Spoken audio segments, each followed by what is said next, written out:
What's good, everybody?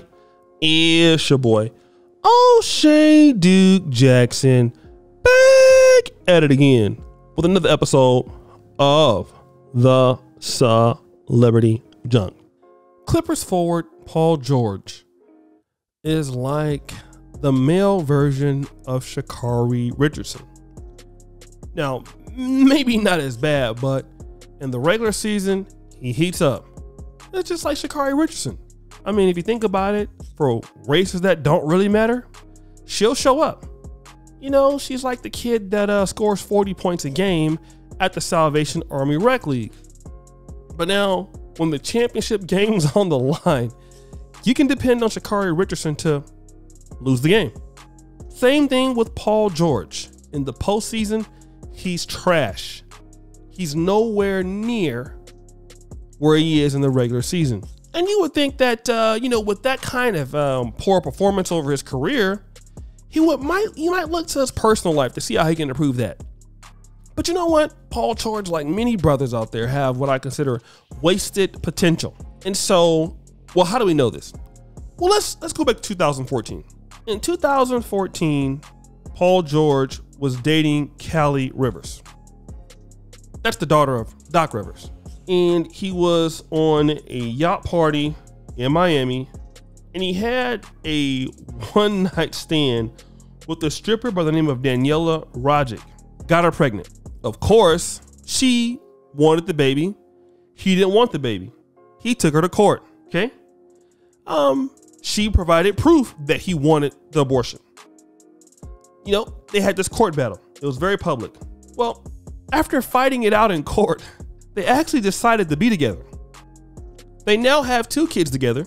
Callie Rivers is now married to Seth Curry, the brother of Steph Curry. And Paul George has now wifed up an ex-stripper. And if you look at her Instagram profile, she's still thotting it up. So pretty much, what did this lady have to do to get the bag of the black man? Nothing. Absolutely zero. Just be there and have unprotected sex, cause problems, let me fall in love with you because you have problems, and now let you get the bag and get married, which is what she wanted in the first place, Paul. And let me tell you something. Women of other races, guys, you guys not gonna like this. I know you're not gonna like this. This is why some of y'all hate me one episode and love me the next. Do you know what this teaches other women from the community or outside the community? That you know what, these black men in the entertainment industry, or they have big money, they don't have any standards. I cannot go to my people or to the European community and basically be out here thotting it up and get a guy to marry me after I took him to court and exposed him.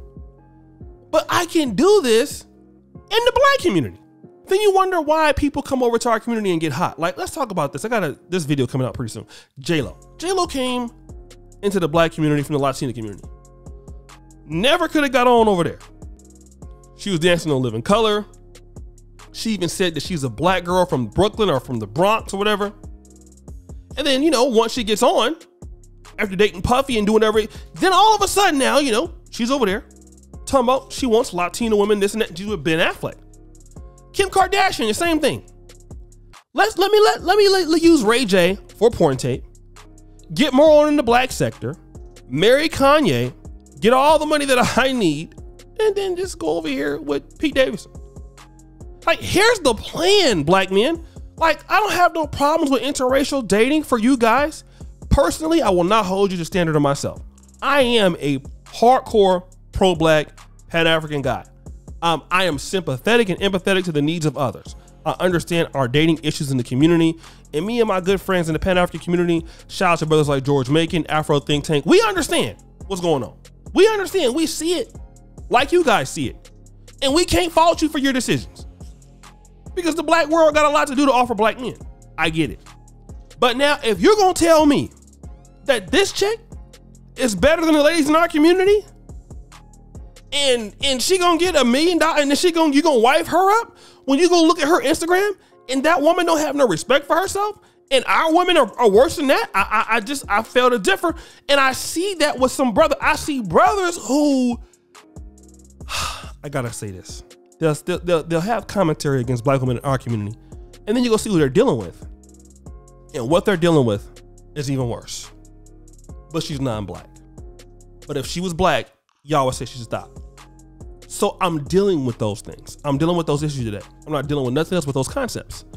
And what I honestly feel is that a lot of ladies from other groups who know they can appeal to black men, they don't really respect us. Because some of us brothers, especially if they mulatto, they're entitled. They're like, listen, we go deal with these black dudes, they get all their money. Again, they can't get on in their communities. And then they ain't got to do nothing. Just show up. Oh, because you know, she can give me some mixed kids. And it's some of the same thing we say about black women in interracial relationships. Listen, we got some brothers that's some self-haters too in the black community. And you will give a woman from another community that didn't do nothing for you everything. I see it all the time. Y'all forget I've lived a lot of my life, the last 10 years, over in Europe. So I've seen black men act a fool. In Brazil, I've seen it personally. In foreign countries, I've seen it personally. And this is why other women and other groups tend to not sometimes respect us in America. I'm not talking about when you go over to Germany or when you're going over to Lithuania, because you might just be on a case-by-case basis. But I'm talking about women from America who understand black men and date black men. They know they got an advantage. They can get a black man that's 6'4", 6'5", or 5'11", and they don't have to be as attractive in their community, and they ain't even got to be that in shape, and they can still get a higher quality guy, and a brother to pay for it. We got to act like that don't exist. That do exist to a certain degree. And it's not just Paul George it happens for. There is no other group of guys where a dude could be taken to court by his baby mama that was a one-night stand, and then he ended up wifing up and getting married. No other group of dudes would do that. But you got a lot of black men that got money and don't have no, they don't have no standards for themselves. Zero standards. Then when she divorced him, he gonna be mad. I don't want to be with you no more, Paul. And I'm gonna tell you where it's gonna happen. End of the playing career. Just like Kevin Garnett found that out. Scottie Pippen found it out. Both of them had non-black women who was like really looking exotic. Man, soon those dudes retired. They couldn't even be retired damn near not even that long before they started acting a goddamn fool. Scottie Pippen for real. Give me your money. Let me embarrass you. The whole nine. The only difference is Paul George is getting embarrassed while he in the league. I wish I would have my wife out there that I'm married to, mother of my kids, taking all them kind of ass shots and all kind of stuff. Are you serious on Instagram? If you don't get your feeble-minded behind off the goddamn site posting stuff like that. But again, that's called no standards. But guys, what do you think? It's your boy, O'Shea Duke Jackson, back at it again. Another episode of The Celebrity Junk. I appreciate you for all that you do. Subscribe, hit the bell. Check out the first comment at the top. And as you know, the buffoonery remains at all-time high. I'm out.